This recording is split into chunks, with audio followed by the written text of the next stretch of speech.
বাংলা নববর্ষ ১৪৩২ উপলক্ষে দেশবাসীর উদ্দেশ্যে শুভেচ্ছা বার্তা দিয়েছেন অন্তর্বর্তী সরকারের প্রধান উপদেষ্টা অধ্যাপক ডক্টর মোহাম্মদ ইউনূস।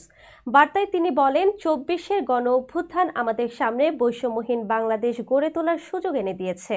এই সুযোগ যেন আমরা না হারাই। বৈষম্যহীন বাংলাদেশ গড়াই হোক এবারের নববর্ষের আমাদের অঙ্গীকার। তিনি আরও বলেন, নববর্ষ মানেই নতুন প্রত্যয় ও মহামিলনের দিন। আসুন পুরনো গ্লানি ভুলে আমরা ঐক্যবদ্ধভাবে নতুন বাংলাদেশ গড়ে তুলি। ডক্টর ইউনূস দেশবাসীকে নতুন উদ্যমে কাজ করার আহ্বান জানিয়ে বলেন, বাংলাদেশের সংস্কৃতি ও ঐতিহ্য আমাদের অহংকার।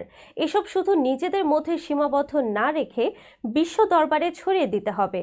নববর্ষে আমাদের সুযোগ হয় নতুন প্রজন্মকে উৎসবমুখর পরিবেশে এই ঐতিহ্য তুলে ধরার।